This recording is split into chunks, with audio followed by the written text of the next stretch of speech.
Hey, this is Eli. In this live coding session on AI DIY, Brice, an academic, researcher, and professor of digital humanities, discusses the impact of AI on research methodologies, particularly in the fields of history and digital humanities. He and Keith explore how generative AI tools can aid in the research process, from formulating questions to analyzing historical data. Together, we touch on the challenges of accessing data, establishing causality, and the iterative nature of research. At the end, we reflect on the future of AI in academia and the importance of collaboration among researchers.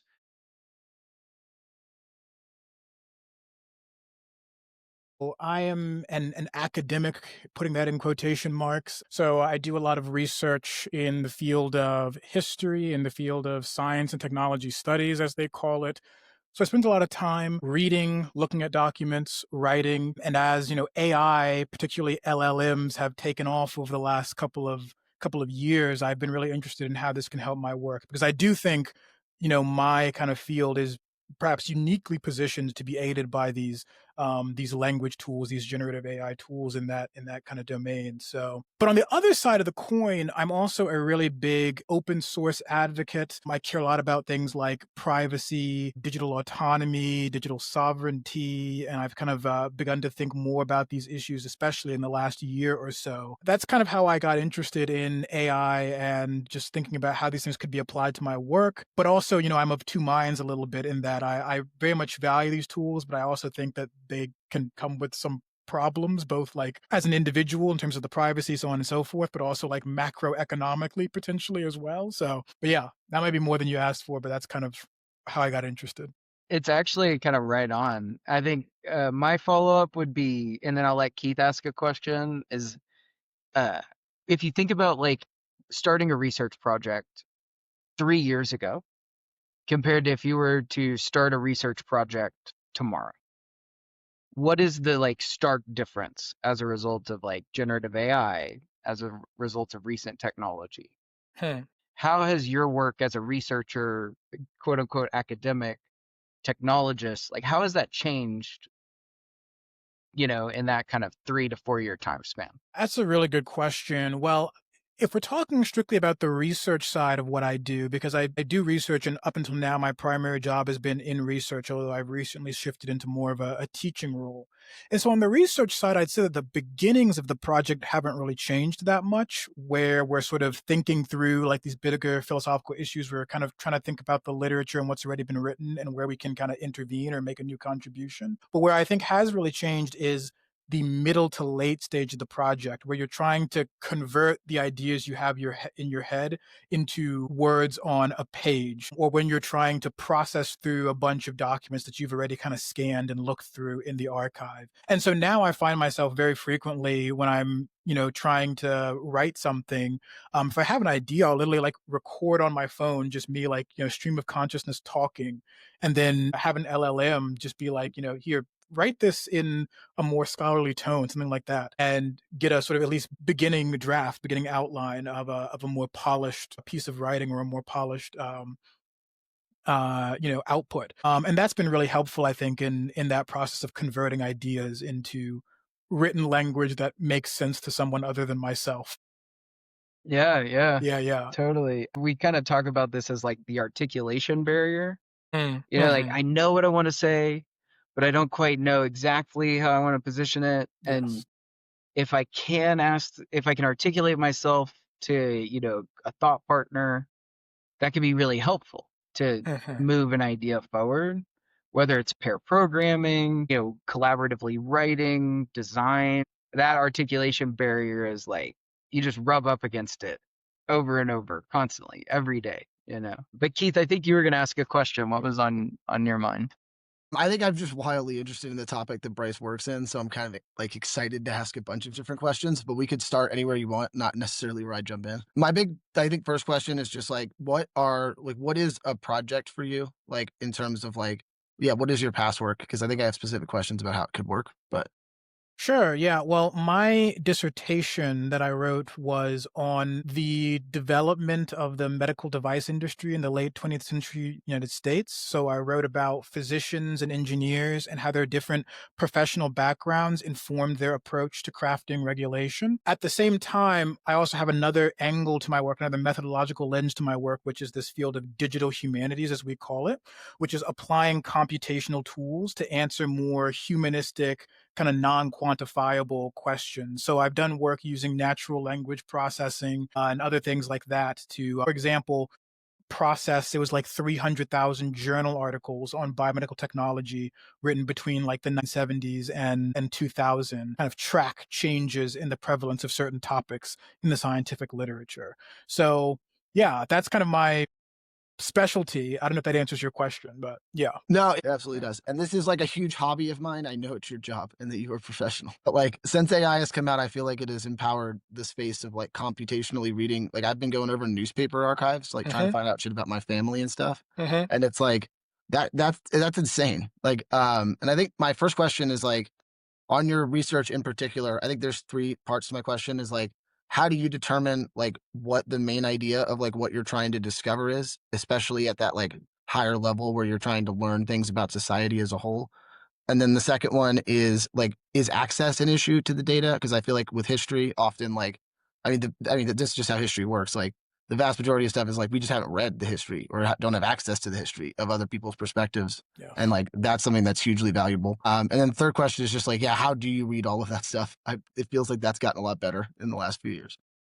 Definitely. Well, you say I'm a professional, Keith, but no, I think certainly you seem like you've really thought through a lot of these issues and your perspectives, you're really thinking like a historian. So that's great to see. But I would say in terms of, I guess well, let me begin with the access question, just because that's something that comes to mind immediately. Yes. So, I mean, in terms of my work, in terms of traditional historical methods, the primary way that we do work is we go into the archives, we access these documents, these remnants of things in the past. We interpret those, we analyze those, and then we come to an argument based on that evidence. I do think AI is sort of changing the game there a little bit, and that yes, like you said, there's just tons of stuff in the archives that no one's ever looked at. I don't know. I think there are certainly risks in if we were to purely say, well, let's scan everything and then run it through an LLM and have it summarize it for us or have it identify important things for us. But I definitely think that's something that we could work on, that we could consider. Do you choose like the sources first, or do you choose like a general topic and then try to find the right sources? Like, how do you approach that? Yeah, and one modification of that question, I'm reminded of I had an amazing professor in college that like my very first day of class. He was an architecture and design professor. And we're all like these deer-eyed 18-year-olds coming into college, and he said, "Where do good ideas come from?" And so building on Keith's question, like how do you know you're on to like a good genesis like of a project? Yeah, I think it really starts from exploring what other people have already written. At least the way that that I was trained like in grad school. And I think the way the disciplines encouraged me to think is always, what is my contribution to the literature? So it comes from reading and learning in a bunch of different spaces. And from that comes a question of like, oh, well, here's this thing that, you know, it seems seemingly people haven't really thought about, or that people haven't thought about in a particular kind of way. And then from there, we have to ask the question of like, well, are there sources that can help me answer this question? And then sometimes we run into that challenge that Keith is bringing up of like, oh, there actually just aren't sources for this. Like, there's just no way for me to actually know this or like access information about this. And that's why we get creative sometimes doing things like digital humanities or looking at material culture, where we're trying to find other ways of looking at information or getting information where there isn't traditionally sources that we would be able to use. Not to get too much into the weeds, but I'm a big proponent of there's an author whose name is escaping me right now, but he basically writes about this idea of where good business ideas come from. He's a business historian, business scholar, and he basically says that the ideas come from people being in touch with many different domains, many different like parts of society. And then from that, they can sort of see these gaps or see these places where things can be synthesized, or see places where there's potential for progress. And I think the same is true even when we're talking about in academia. So at least for me, I think being in touch reading in a lot of different literatures, reading in a lot of different fields, being involved, just like, reading the news and seeing what people are thinking about in society, I think is really helpful for coming up with new ideas, new projects. And then, the sources can be a challenge even if you have a really good idea or a really good intervention. Totally. Can I just go in like a different, like, not even think it's a different direction. There's a question at the end, although I'm going to talk about something that I did just to kind of frame it. Right. So like when like the New York Times released like a new like digital archive, like I don't remember how long ago, but when it came out, I was like, this is awesome. I could find things. And my grandpa always claimed that his grandpa worked for Thomas Edison. And I was always like, okay, sure. There's no way that you could prove that. And I like was able to find him in like the newspapers. Right. Oh. And I was like, oh, this is crazy. Like he's in there, like he's writing stuff, he's doing things, or he's not writing, he's doing stuff for Edison, etc. But then and then I knew that for like a while, like for 10 years probably. And then I like was able to dive like back in deeper as it's gotten easier to search. And I've like also learned a lot about history in that interim period. And I feel like that context that I've built has allowed me to learn a lot more obvious things. Like I found like his like party records, like he switched to the Progressive Party in like I want to say it was like 1919. I'm not the best with years in history, but like in that progressive era, I couldn't figure out why he switched to progressive when he was like so clearly like a Republican in terms of like he worked for Thomas Edison, right? And then I finally read an article about him, like in it, they reference like the Triangle Shirtwaist Factory fire, which like it was a thing that you just kind of have to know about, right? And it's like his office was right next door, and I was like, that'll probably do it. Yeah, That'll probably make you like flip your party allegiance on some level. yeah. And I don't know, like little things like that. Like how can you like when this AI goes, and so this is my question. Sorry, I wasn't just trying to say I did that. When the AI goes back in time and looks at things like that, like how do you think about what perspective you want it to look at certain documents for, or like tangential documents that could help it build that context, right? And how, like, to me, that's like the most important thing, because like if you just rely on the AI alone, it's just going to have the biases of the internet, which is inherently the worst biases. It's just like like history is all about the perspective in which you look at it, and you can like tie those events together. And I feel like we have the ability to finally process all of these documents, and it's like, what do we do? That's a great question. I wish I had like a that's concrete heady. answer to that. I mean, thinking about that. Yeah, I don't know. That's a real challenge. I mean, so one thing that I've found, even just in my, and going back to your earlier question, Eli, of where do ideas come from? How do things change? I think, just being able to surface things is a great tool or a great capability of AI, so like, talk about, reading the literature and stuff. Okay, but there's more books published ever than I could even possibly begin to think about reading. But like I can put into AI, tell me some texts that have been published recently on XYZ topic. And it's quite good at surfacing things that are, that I maybe wouldn't have come across, just a traditional Google search that I wouldn't have come across just from my prior knowledge of the topic. So yeah, but I don't know, how does that then apply when we're talking about primary sources? Like how do we prompt AI to like understand what we actually care about, what kind of lenses that we're looking at, what kind of things we want to surface, what kind of things do we find valuable? I have no idea. It might mean that we go back to that we lean on some more natural language processing kind of things. Like I know Google has a new framework out where they're basically using their models to do like named entity recognition and things like that. So maybe we go to a more basic level of just say, hey, tell me the names of every company that was mentioned in the New York Times in 1935. And then that's maybe a starting point or something that we didn't realize was there. People have done cool things with word frequency where we look at, okay, what are the most common words in this body of documents? And that might be an indicator of what was a common topic or what was really important to the people who were writing here. So yeah, I have no clue, but I look forward to seeing what people come up with. To what degree in your like analysis of history have you found like the frequency in which something is published to be like an actual barometer of like what people thought were important, specifically around like the time period of like that 19th century, like the end of it? Like I feel like there's so much stuff published from that era. Like very specifically, like AI has allowed me to find primary sources, but not necessarily like analyze a bunch. Well, this is like a big methodological question. Like, yeah, just because something was well circulated or that it was published a lot doesn't necessarily tell us about who was reading it specifically. It doesn't Mhm. really tell us about how that information was received. So you're right. You're always kind of making some assumptions there and making some interpretations there. And that's true, I think, of all kind of, academic study, of all kind of, even in the natural sciences, when you're looking at a bunch of data that's come through from an experiment, you're interpreting there, you're making some assumptions about the way the world is working or the way your equipment is working when you're doing that. So yeah, it's hard to say. And I think it's even harder when you get into like media studies where you're analyzing film. Like, how is a film received by people? It's hard to say. Yeah. So Right. Just except for how much money it made. And then you're Yeah. like, that doesn't mean it's good, I hope. Exactly. right. Yeah, I'm pulling up this image because I do a lot of like speculative foresight work. Mm-hmm. And I think what we're talking about is kind of, well, the reverse, right? Historical, digital humanities analysis. But Mm-hmm.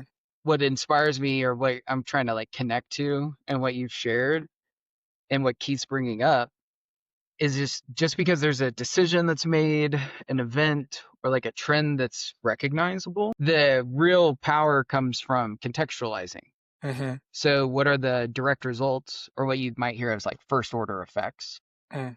What are the indirect results, which would be like second order or tertiary, right, effects? And you can, in really good foresight work, you kind of go all the way to the fringes, right? We really tried to abstraction ladder and understand, okay, just because Trump was Time Person of the Year, right? Mm-hmm. If that's the event we put in the middle, Mm. there's a lot of context, Yes. right? The Democratic leadership, Bernie getting subverted, blah, blah, blah, blah, blah, blah, blah. Right? And all of a sudden, the forest becomes very obvious. Mm. And we can actually, then work on interventions, that kind of come back from the outside.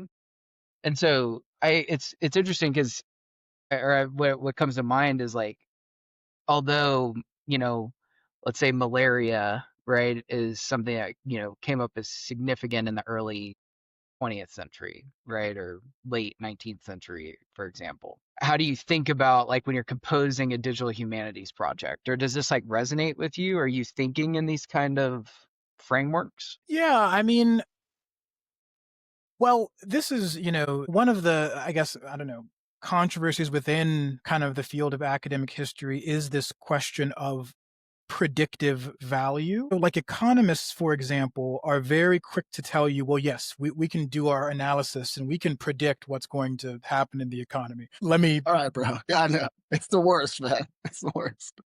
And yes. like you guys all believe different things and you can't all be right. So how could you think that the topic is right? I've worked with a lot of economists and business people. I've literally sat in a meeting with people and someone will throw up some data on the slide and I'll get 5 different interpretations of the same thing. Anyway, let me not put anyone under the bus. But right. But I'll yes, also say I've now left meetings with historians economists. traditionally we would say, well, no, we're not predicting.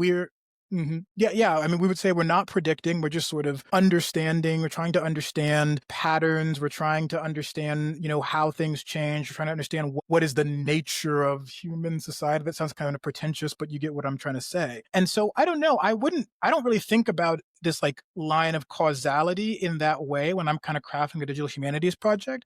And that might be a reflection of the kind of work that I do, where it's both digital humanities and it's like grounded in these more traditional methods. I see kind of the digital humanities work as surfacing information that then feeds into other kinds of research or other kinds of analysis, if that makes any sense. Like, to give you an example from my previous work, one of the things I found in the scientific articles I processed was that tons of them were related to like contact lenses and cataract surgery and that kind of thing. And I was like, why is this here?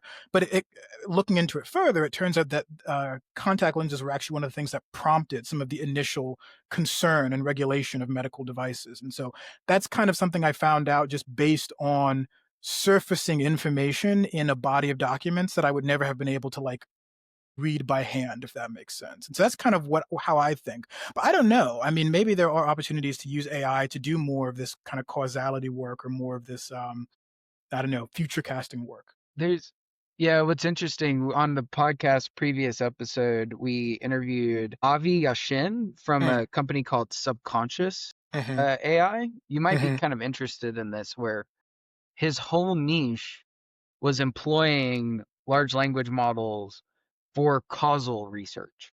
Hmm. And there's really a dearth of causal research because you can't run studies that cause harm.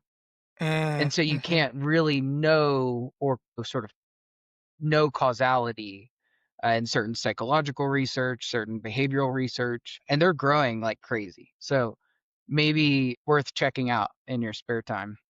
I just want to interrupt because I was also thinking about this in the context of like when after that, it's like when he said that there couldn't be causal research, I definitely thought to myself, like, well, what about like historically? I can like make some assumptions of who went through it and who didn't end well, right?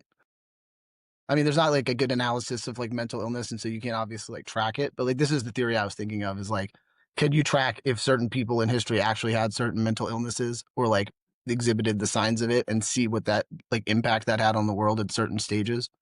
Yeah. And I think you arguably could on some level like do that, but then you could try to take that and project it forward. And that seems like it just seems like there's so many changing variables at any given historical time that Yeah. it's like I mean, I don't know, it would be hard to do like in mass, but you could do it for any one person, right? Like I Yeah. could probably tell you like scientists are going to explore this next if it like identifies with like the money flows into science or something over a historical period. Like it might be able to see things like that. Well, can I ask you all a question then? Given, I mean, okay, like I'm not a computer scientist by any means or anything like that, but given what these machine learning kind of AI things are doing, which my understanding is that it's kind of a predictive thing based on like taking in tons of data and then kind of finding these correlations. To use that term correlation, is there not a risk then that a correlation is being perceived as a causation, you know? Like, can we fundamentally actually trust these tools to tell us what is causal rather than just telling us that there is a relationship between X and Y and it's up to us to figure out how and why that's happening? So my answer is very much no, that we can't do that, or I don't think we should, right? I don't think that's like the purpose of the tool. Like, and I think that a lot of people like propose that you can do these causal things, but I just think that a lot of things are interrelated, and humans are much more predictable than we want to be, right? Like the fact that we're able to predict, like like Facebook's able to predict ads to the level where you think it's listening to you, and you're just that predictable that you might want to go buy a bike right now. Yeah, that's Like true. it just sucks. Like it just is a fact that like that number is like quantifiable, right? And so like I don't know, I really kind of forgot the main point I was making there because there's a lot of like levels to it. But in general, like that predictability, like I don't know how much like it's like it's like applicable in mass to like the backwards into history. Like I don't know if you could derive enough context to like predict or to say like this person did this and then to try to do it projectively in the future. I don't Yeah, know if I that makes think sense.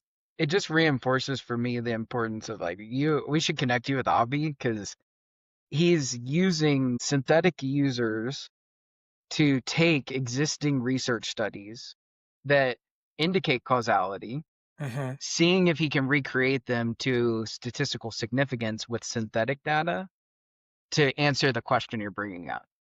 Like if his company can get really good at consistently recreating or replicating the results of a study with synthetic data, then you could foresee employing those, right, to some level of confidence on causal research in the future. But right now, their niche is replicate results with a statistical significance and accuracy, get really good at that, and then employ it for new research. So I don't think we're there yet. It's going to take a lot of data. It's going to take a lot of testing, evaluation, but he's working on this problem. So I think you all would hit it off like in a really interesting way I wasn't thinking about, Yeah, before this. yeah. No, that's really cool work. I would love to be in touch or learn more. I don't know, and I'm thinking back too to kind of the medical angle of this. That's where my mind goes when we talk about causal research. And I mean, I know there's been tons of controversies over the randomized controlled trial as like a methodology. Surgeons have said like, well, you can't really apply an RCT to our kind of what we do as surgeons. And there's tons of instances historically where people have said, no, this trial does not represent our experience, our lived experience with this medication or with this sort of whatever it may be. So yeah, no, that's interesting stuff. Once again, I don't really know what to think about this, but yeah, I'd love to Lots talk of questions. Yeah, Okay. lots of Can questions. I Yeah. pose like the way so I'm just going to pose a shower thought I had that Yeah. connects disparate, complicated ideas that I kind of know a little bit about, Mhm. right? Which is that like the problem you're describing like very much resembles like this P equals NP problem in computer science, which is that you can like the P equals NP means that like the problem like it's about an arbitrary like thinking of all problems like holistically around like certain data things, and you can think of it this way. But like if I have a problem that is like the solution is verifiable in like a Mm. certain amount of time, it could Mhm. still be like it's still infinite to find that solution, right? And so Mm. like in a lot of ways, LLMs like resemble like the subsets of things they generate and the problems downstream like resemble of like I could so like the reason that like synthetic data is valuable is not because it's correct. It's actually not the same as being it's like not the same as regular data. Like regular data, you can assume like, I guess, or this is also a little dramatic, but you can assume that it's correct if it's in the right circumstances, right? On some like mathematical certainty level. But even if the AI is like just predicting, because the P equals NP is not solved. Like the idea is that you could find a solution to a problem in this at the same speed that you could in the same memory that you could verify it, right? But because most problems can be verified very simply, like I could, like the shortest path is the classic example here where I could verify that you took the shortest path very quickly. But if I just had to arbitrarily circle over all the possible combinations, it would take like a lifetime. Yeah, Right. you never get there. Yeah. But I could verify in 1 second if it's the shortest path or not, right? Because you can mathematically say like, okay, this is the shortest way, right? A lot of things are like that. And the idea behind like LLMs is that like if I put out enough synthetic data, it's not that it's the correct data. We're not aiming to get it correct. We're aiming to get something that we can then find a solution and quickly verify the solutions that it came up with until it finds the right one, basically. Or if someone solves this problem, this is like if someone solves this problem, the whole world changes. So like Right. I've always known that, Quantum. but Yeah.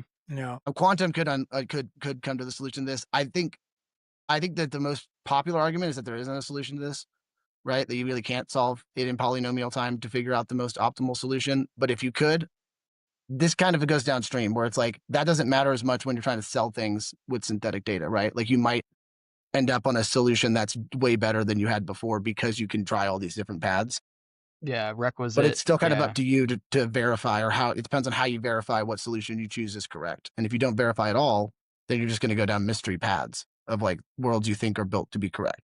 That's a really good point. Yeah, the P equals NP thing has gone way above my head, but that but that basic concept, Keith, of like you can spit out so many solutions that you can then just check them, I think is really, really powerful. And to me, that's where I see like, am I using LLMs in my life today? Like when I ask the LLM to write something, it may not be what I want, but I can ask it to write something 25 different times in the time it would take me to write one thing, and I can kind of work with that. And that's where the power comes from, I think. Absolutely. Right. And then after I was just Keith, gonna say the downside comes from thinking that you're correct. If you if you think that it's correct and that you're not trying 25 different ways, you're just like, I've got it down to the way. Every time I end up in that hole. Yeah. But speaking of writing something, maybe this is a good chance to use our last 30 minutes here to like break into some of the screen sharing and break open some of Brice's ideas and show folks like how we can create so many solutions so quickly. And so I was thinking about like pulling up Replit. Brice, I've actually got your write-up pulled up if I could screen share it and kind of just talk through like what we want to try to make. I think it's really interesting to hear the way you're thinking about these types of problems and kind of like actually make something, together for the latter portion of this. That sounds great to me. Yeah. Cool. So is it okay if I screen share and pull this up? Yeah, sure. That sounds great. All right. So Brice and I, in preparation for the episode, right, we were kind of chit-chatting about an interesting idea that Brice had for a Git-like version control system that lets researchers share notes and annotations about archival collections that they're working on. So accessing these notes could expedite one of the slowest and most expensive parts of research, digging through archives with no idea if what's in there is what you're looking for. This is really interesting, and it kind of gets me like goosebumps, right, thinking about this problem, and just like the scope of it. And you had listed out a couple key features, some outcomes, and some example workflows. And so like this is all a really interesting starting point for a Replit prompt, actually. For one example, this first portion, and I'll actually zoom in just so it's really like visible, is actually really well written from a sort of product design lens. The opportunity to solve, and then like sort of the challenge or the issue with it today. All of this is actually super helpful context for these agentic coding assistants because they reason over these challenges. And so they might even take liberties expanding on them, sort of adding nuance. And then with your key features that you wrote up, you describe the GUI or the interface that you want to see really well. Brought in another key feature of crowdsourcing and search, etc. I think for the first iteration, I'm actually not going to bring in the user roles and profiles. And this is just me, but as a more front-end designer, UX, UI designer, I find when I'm interacting with these code generation assistants, I'm going to layer in authentication and like user permissions after I've figured out the job that the actual like product is performing, right? If there's a compelling use case, I might layer in auth and roles, role-based access in a second kind of iteration. And then you also like clarified your key outcomes. Again, I think this is a great context that the AI can like reason over. And then the example workflow is great. Like we could probably I'm curious how much we can one-shot this. Like Yeah, can we just? I forgot we were on a podcast. I was like, Eli, why are you talking so much? Just throw this in the damn way. Yeah. I just kind of want to make sure we all understand the totally. the output that we're trying to achieve. And so Because to what I me, was this gonna is like immediately a great idea. right, It's like right. let's throw this in there. Then my biggest question is going to be around like archival access. Like, how can we get access to the most amount of archives that we could have in one place? My experience has been this shit's like pretty locked down, and I don't really go to university, so I end up a lot more locked down. And can we use it in this way, like in terms of this being a real idea? But this feels like we're gonna get a prototype up that's gonna be cool. But like this seems like a good idea as well. Yeah, totally. Like this isn't a. What I'm gonna do here is, or sorry, Keith, I didn't mean to cut you off. Oh no, I'm like, there's a delay when I talk, so like I've been stopping, and then you guys have been like hearing me 2 seconds later, and I'm always like, damn it. It drives the ADHD crazy. I know, right? And you're like, I want to keep going. I'm like, yeah. But Riverside's doing great, so we're hanging in there. So Brice, where I would start is Replit, right? And so I've just got a new project opened up. I'm gonna actually switch workspaces. Here, I'm going to make it simpler for us. So what I like to do with Replit, what's awesome is the agent can just have an existing tech stack to work from. All of our work is typically React, Node, Express. So I typically choose the modern web app. And then all I'm going to do to start, just for this first iteration, like Keith was describing, or like we were mentioning, is actually just copy and paste it in. So I'm going to grab everything from, a GUI front end all the way down to your example workflow. And I'm going to paste it into Replit, right? And you can see here it added it as a snippet. So that's going to have the whole text of the request. And, typically with all this context, right, I'll just kind of give it a broader prompt, to help make sure that it uses the attached context. So I'll say something like, actually, I wonder if I can just do this with voice to text. So let's try this. You've been provided a project requirements document that describes a key description of a product that Brice is working on. He is an expert in the field. He's working with you to implement this, but you are solely responsible for writing all code on the project. If you need any clarifications, Brice is here to answer those questions as you get started on the project. So can I ask a question here, Eli, about what you've done? Yeah, go for it.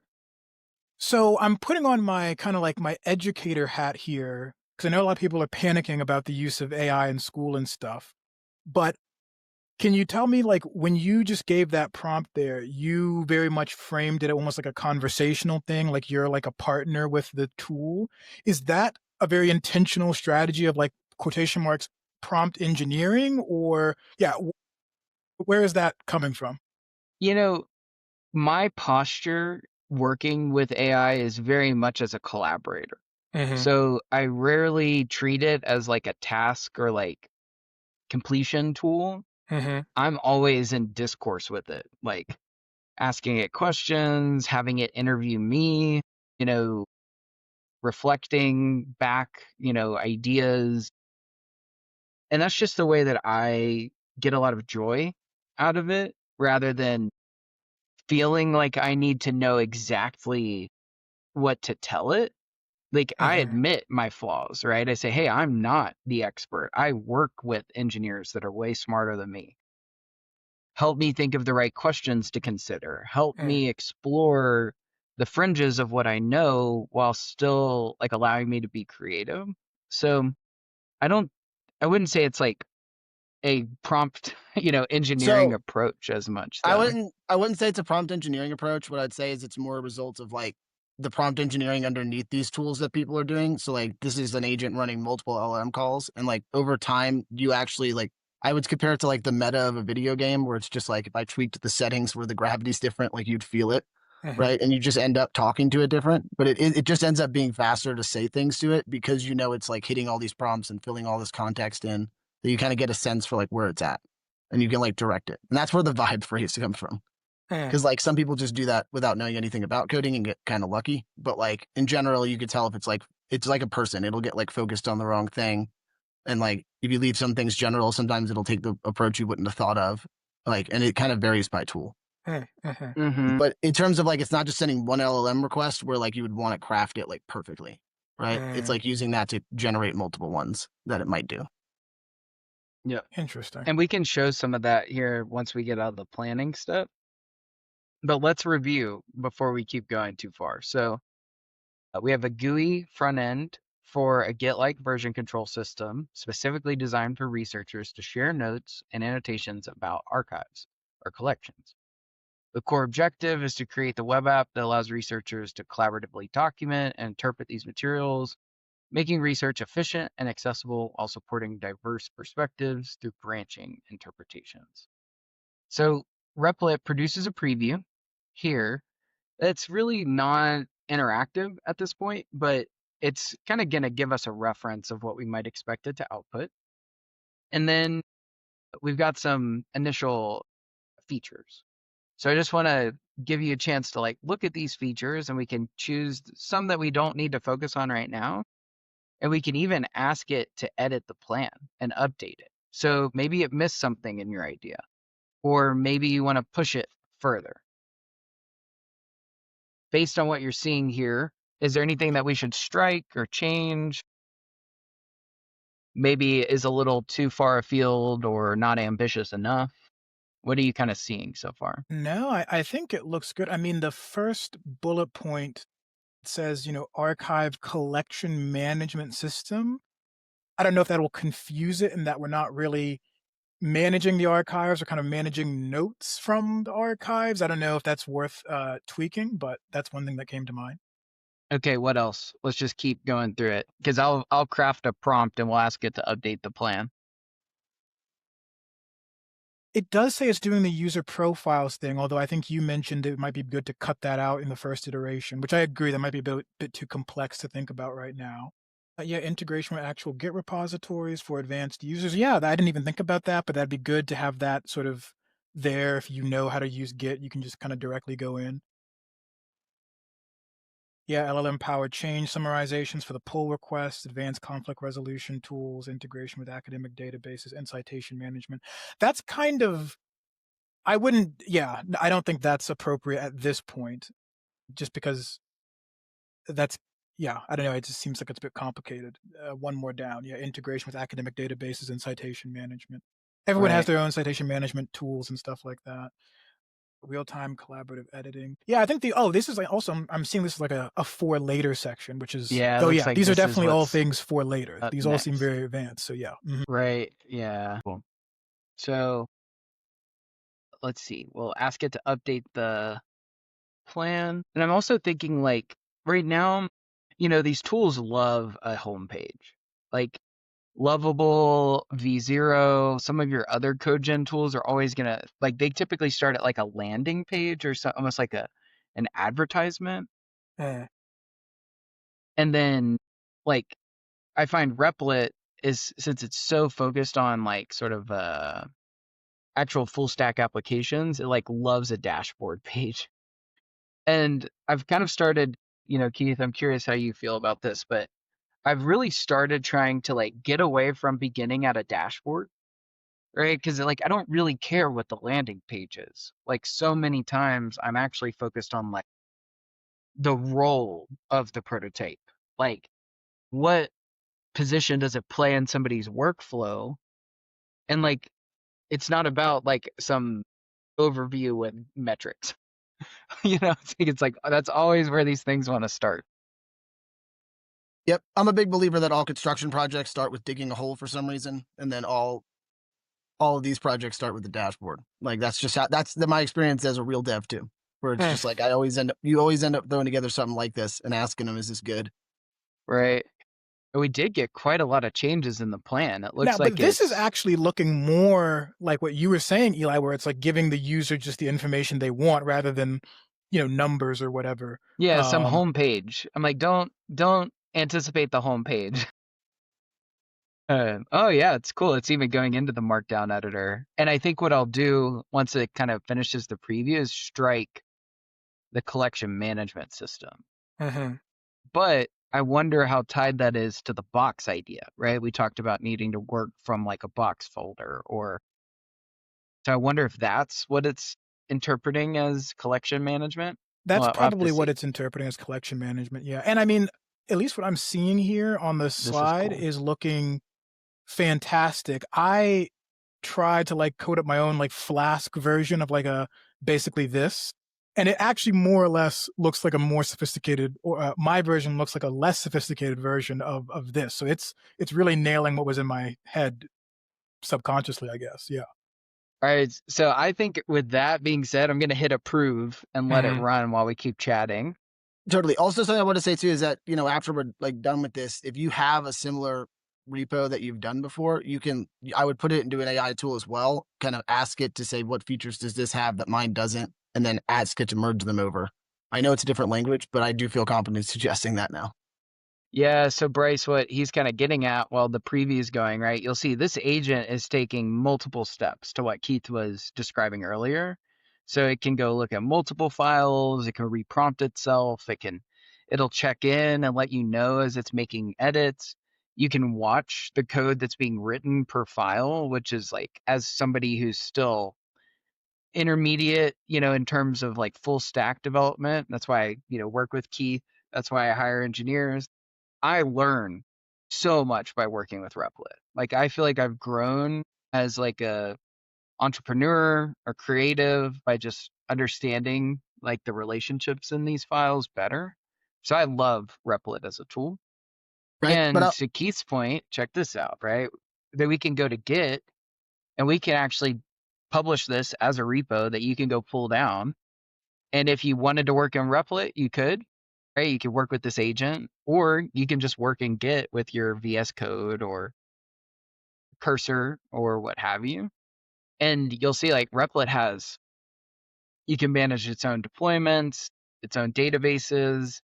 There's Replit documentation that the agent can use to read or update. I've just been so impressed by where this company is going, and it's quite powerful. And I also really couldn't recommend enough to like using a language you're familiar in to kind of like get a prototype or something that you like, especially even on like a feature by feature level. If you're just like, this is what I want this to look like or how I want it to work, and then you send it to this like tool in the language that you're not familiar with, right? Like it'll be way better that way, I've found. Because I mean, I know that like we did a project where we were working on like a psychological like with a psychology professor is what it is. That's the right word. And like I just couldn't get it right trying to build what she wanted, right? But I nailed it when I took her Python code because I don't know what it is about universities, but something about them, the closer you live to one, the more likely you are to use Python. So it's all good. Yeah. And it's just like we're actively, or R or something, right? Like JavaScript is just not a university language.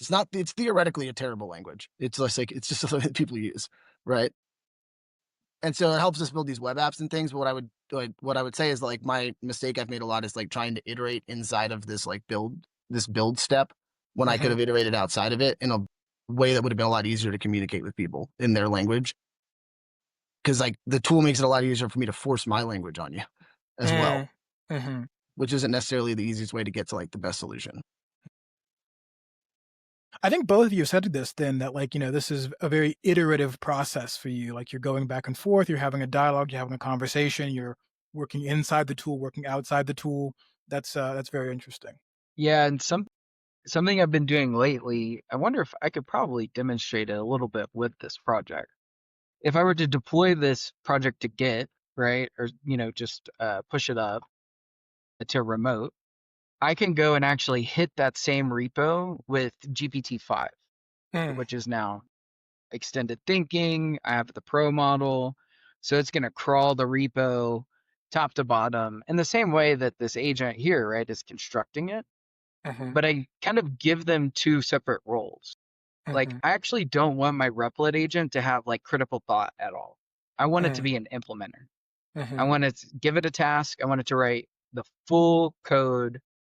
I don't want it to ask me questions. It should be the implementer. But I'll actually use the same repo with GPT-5 crawling it to be like a creative partner, planner. And so I'll say, hey, if you were to task junior engineer with an improvement, what would it be? I don't know where I'm going to go next. Like maybe I'm hitting that barrier where my ideas are starting to exhaust themselves. And I'll actually look to GPT-5 as like a creative like partner in that way. Absolutely. Iterative, sometimes circuitous. Like I think staying out of that trap is actually the hardest part. I wonder if it's worth showing how I do that. Like, is that something you guys want to see here in the next 10 minutes? I can show you how I make them like ping pong off of each other if it's of interest. I'd say so. Yeah, that'd be cool. I think. Yeah. We're almost there. It looks like this first version's done. So maybe while it's doing, I'll show folks how we can add it to a repository. Is the stuff it's saying relevant to the researcher that you referenced? I didn't read it in that much detail. Or is it just making stuff up? Are you saying in the preview? No, it's referencing some of the. This guy's actual In Bayun is a real person that I've worked in his papers and stuff. So yes, no, it's referencing what was in the prompt. Yeah. That's awesome. All right, so here in the background, while it's finishing up its generation, I'm just gonna initialize a repo in our Black Flag team. I'll call it Brice Git, and that way I can share it with you whenever we get done. I'll just create the repo. All I have to do is grab a URL. So I'm copying that, and I'm gonna come over to the Git interface, and all I have to do is paste it in and save it. Usually takes a couple of seconds for Replit to like fully connect, and this interface will update, and then we can actually push it up to the remote, and then we'll take a look at what it produced here, and then we'll kind of talk to GPT-5 about some improvements. Maybe we'll have GPT-5 give us the next iteration. So let's see. Can I ask also? I mean, I've heard controversial things about GPT-5, but you found it to be effective and useful in your work? I think, unfortunately, I'm still an OpenAI fanboy. So I have to admit that. Like, I love their output. I love their brand. Like, I do, just tend to have an affinity for them. Engineers typically have an affinity for like Anthropic, As I would say, right? Claude, Because it's been their best friend for the past 2 years, helping them build projects that they maybe previously couldn't have. So I'm having great success with GPT-5, and I'll show you a little bit about Right. how And I I'm would like to using it. say that Anthropic has not been our best friend. It's the best work friend you have, where you guys just work and you don't talk about anything else. No, it's not trying to change Right. you. It's just trying to get stuff done. That's the Anthropic person. Yeah. OpenAI, I feel like it's all like, have you really thought about this? So you'll see here just that quickly, I push this up to your remote. So now all of our changes will be tracked to Git, and you'll be able to access them. So let's take a look at what was built. It made that homepage still. It loves to do a It does homepage. love a homepage, yeah. So let's see what it makes us do here. Let's see. I'll just log in with my account. Let's see. I'm already signed in, so it chose to add auth anyways. Let's see here. We've got some archives. We got pull requests. Say search. So it looks like it kind of blocked us a little bit, right, from really prototyping and testing. It's like we have to have an account. We have to manage a lot of this. So what I'm thinking is if we show the connection to GPT-5, maybe we can prompt it so that we can get more in like a prototyping space, right? So that we don't have so much like overhead in front of us. Right? Like right now, I have no way to add an archive Yep. to the Yep. system. All right. So let me go to ChatGPT. I'll share my screen. So how do I share this tab instead? Okay. So check this out. With the new agent mode, I can pull this up and I can go to my GitHub. I can disconnect old repos. Let's see here. I'm looking for Brice. Let's see. 5 to 10 minutes. Dang it. It's coming. It It's shouldn't be still that bad. indexing. Oh, it's still hitting it? No, trigger it. Do you have to trigger it? Let's see here. Yeah, it's still indexing. All right, let's see. It shouldn't be that long. So I'll come in here, right? And I'll say like use GitHub connector. You'll see how it highlighted it, right? To analyze the /Brice Git repo. And I'll explain something to the effect of like, we are currently trying to prototype out the core integration features and role of this prototype. And it feels like right now, authentication and user accounts are getting in the way of our progress. I want to be in a much more creative space with this repository at first, exploring features. We can use mock data at this point because we're not actually hooking up any like API services, but we're really focused on like what I would describe as like a believable simulation of the product so that we can make many iterations quickly. So Super Whisper will pop that in, which has been a game-changing tool. Thank you, Keith, for that. And then let's see. Come on. I wonder if it'll still do it. Unfortunate. I'm shocked this doesn't work. I mean, like, if only this company had been given $40 billion by Microsoft, who also owns GitHub. Right? That's a good like, point. can't I didn't figure even think this about part that. out. You're right. Yeah. That Like indexing feature is not hard. It's a very small code base. It's ridiculous. well, yeah, it's tiny, right? And it already went up 10 minutes ago. So actually, let me do this. I'll copy the whole thing, refresh. Let's see if it pops in here. And so I'll go to the sources, not indexed yet. Come on. Some of the other ones actually Have are you tried indexed. just refreshing the page straight up? Like maybe it needs to sync to the back end that thinks it's indexed. Let's see, refresh. Yeah, wow. I wonder if they're just getting slammed right now. Usually this is just almost instant. I don't know. I always feel for like, this company is producing like this, superhuman intelligence, and yet somewhere there's a front end developer that's like the gateway between us and that intelligence. Let's see if it'll actually, maybe it'll still grab it. We can also ask, actually, it wouldn't hurt while this is running in case it doesn't work. I'm actually going to go tell the same thing to the Replit agent. Let's share this tab instead. I'm just going to drop this in the Replit agent, removing the prompt for the GitHub connector, and we'll just let that run. Something else that I really like to do is like use the queue feature. So I'll say like implement Radix UI and a consistent UI theme that is easy to control. And then what's cool about this is I can queue these up. So if I'm like really on a roll of ideas, I'll like queue up 10, 15 tasks for this thing. And occasionally you come back, an hour and a half later and you're like, why did it? Like it went way crazy. But sometimes, right on the flip side, it actually nails it. And so I, have gone and walked the dogs or taken the dogs to the dog park because that's, a big part of my home responsibility. And I am just blown away by the work that's been done in, hour and a half, right, by this agent. So let's see.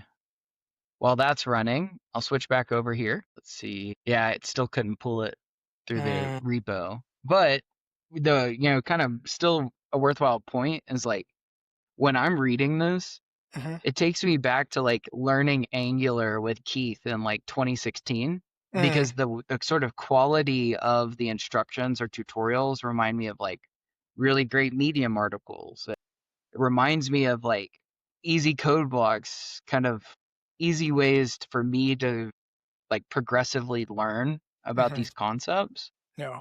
So for me, I've just been thrilled like with all of the output and being able to dig in. So yeah, it's just throwing up a feature flag to make like a demo environment. But see, this is all outside the scope of our actual connector. Well, I also like this. It's kind of like really like iterates too on like the perspective that these things have. Like I find that ChatGPT is much more geared towards building consumer apps, which is why Eli likes it more because he's a designer. And like that's where the elite design experiences are is in consumer. But like a feature flag is something that I would not add to your project right now. We don't even have users. Right. And it's like, but if you wanted to have like 10, 15 different features, like a consumer app and flag it out, like it's a lot of times like built for those. And you could kind of think about it as like, what data is the company consuming, right? And like ChatGPT is just consuming a bunch of consumer data. Like Replit's always trying to get you to build a single app in one go. Like they're always trying to get you to build like a landing page all the way through. So you can say, look, it built my whole site. And like Lovable feels kind of the same, but they're always trying to make it look nice and let you know that they're making it look nice. And it's all about like just the types of people that are going through it and the experiences they're building. So like in terms of like a general purpose vibe coding tool, I mean, that's like, I'm not really seeing that exist at all. Like I'm very much seeing like personalities form. And I think it resembles to me like programming languages. Like I just made that university joke about Python, but that's like one of the Python cliques is like university students. And the other one is like anyone who ever took math beyond differential equations just loves Python. I don't know why. I'm telling you, you're sleeping on R too. Even like our buddy who worked, he just left NIH and now is working at the University of Texas. And like, not a guy I ever would have thought would know R or Scala, but he does now. Like, and he, it's just fascinating. I have a friend that's in poli-sci, and she was like, yeah, first semester, like you have to take basically classes on R. So I think in certain fields where you're doing any kind of stats, you just have to do R in the university setting. Totally. Yeah. It's all the licenses they buy and stuff. What are you going to get a new computer? Yeah. I'm just curious. So, I mean, as you're using this as a learning tool, Eli, I mean, I don't know. So like I literally the other day was talking to a comp sci professor at the university who's like, I want to lock down the students on these like, the computers in the lab so they can do their exercises and stuff. Like, do you still feel like there's like a baseline, like you need to know at least this minimum stuff before you even start messing with AI? Or do you feel like it really is a teaching tool like, a first year comp sci student could jump in and learn using these tools?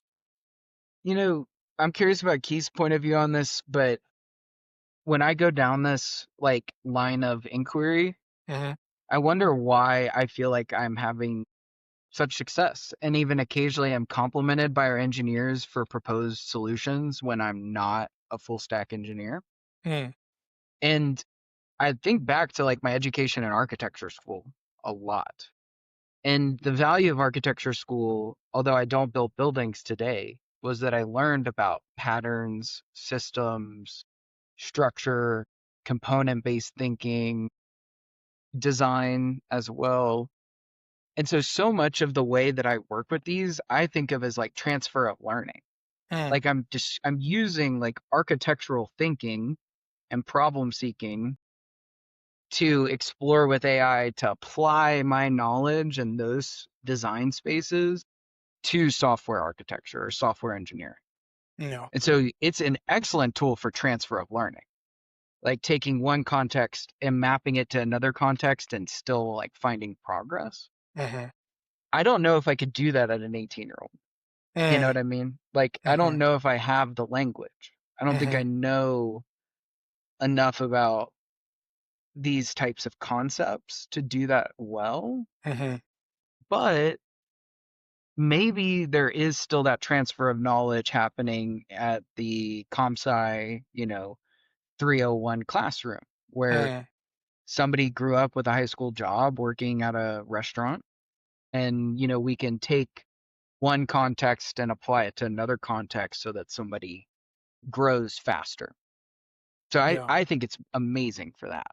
Or that's my take on your So question. my take on it is that like I think it's just about nailing like the context of what you're working on, and that I think that there's like this misconception that even I've fallen into before. Like when I was in college, we started a company that like I ended up leaving college to continue to do, and it was awesome. And like at the time, I thought I was really smart. What the company did is we just created like question answer websites like Stack Overflow for individual colleges, and we got a bunch of users because that's super useful, Mm. It right? was like super popular when we were in And I've college. learned It was over wild. time that that it is indeed not because I am good at web development or anybody on our team was good at web development, even though that was the thing we met at a hackathon. So that's like what we thought it was, right? That we were very good. But like ultimately what that is like, it's kind of like lightning in a bottle that you could capture if you invest in a lot of really young people in Mm. theory, right? But like we had a full idea of what that problem was and what the nuances of that problem were because we had literally just lived it of like coming into college. Like we went to Texas A&M where there's like 60,000 students and it sucks to get an answer to anything. Probably still, right? And it's Probably like, worse. yeah, and it's like but we had a full context of what the full loop of that problem actually looked like. It didn't make any money because I didn't know we didn't know really what that looked like. And so it's like if you know what you're aiming at and what you're trying to do, right? Like then the really good things can come out. And then there's also the virtue of exploring and like kind of finding out those new things, and that's like a good way to learn. But like when you capture that lightning in a bottle, it doesn't mean that you can go build like the next great banking app just because you built this like app that's a consumer use case. In fact, like a use case in a university is almost always the easiest because there's not a person involved to tell you, no, I'm not going to pay you. There's just people signing up. Yeah. And so in a Yeah. lot of Yeah. those cases, like you could build things pretty fast, but like there's no such thing as like the perfect app or the perfect anything, right? There's just like, Mhm. did you nail the exact use case for what this is being used for? Mm. Mm. Mhm. Mhm. And so I think that as we've gotten older, Eli, I think it's just our experience over time and potentially the way we approach the problems. But like it's just got a lot to do of like when a client tells us what they want, we know what they're asking for without them having to say it like a bunch of times. And like that's just come from experience. Mm. Like, and there's not going to be an app that's going to tell them to know what to say, Yeah. in my Mhm. experience. Yeah. So we did successfully index the repo. So I wanted to show the agent working on this, and then we'll have to wrap up because we're gonna have to move on to our next session and actually get to real work. And this has been super fun, Brice. I just appreciate the time and the thinking. You're a brilliant human. I just am so thankful we got to work together with NLM and that you were willing, to come and spend this 90 minutes with us or so. Oh no, it's really my pleasure. Yeah, no, it was absolutely great to come across your work. It was really interesting. the whole design thinking space is just really cool in general. And yeah, thank you for inviting me on. It's good to have some more experienced folks take a look at this idea and maybe give me some ideas on how to get started with that going forward. So it's been Yeah, absolutely and fantastic. who knows, maybe we just like dedicate another session, keep building it. Like let's see how far we could push it so you can take something and run with it. But I'll just mention here the reason I really like ChatGPT with the agent mode using these connectors is this agent is now just running through that GitHub repo that we had put up, looking at variety of files. We can watch it over time, so you can like go back and send this to a teammate and show what the agent was doing, which is really powerful. And you can take over, control it as you want. And this has just been a total game changer for me to make sure that I'm looking critically at a repo outside the context of like my problem solver, on the other side of these things. And so it might take quite some time to actually complete, right? These can run for 20 minutes, 30 Wow. minutes sometimes. So maybe this is a good stopping point. We've shown some folks some interesting tools. I'll share a link to the repo, Brice, so you can just grab it publicly and see how it, see if you want to break it open at all. Yeah. And then we'll go from there. Yeah, this is Thanks awesome, so Bryce. much. This is awesome. I love talking to you. Thanks for listening to this live coding session on AI DIY. We love all of our listeners and thank you so much for your time. We recently crossed 1,000 minutes on Spotify and appreciate your likes, comments, shares, and support.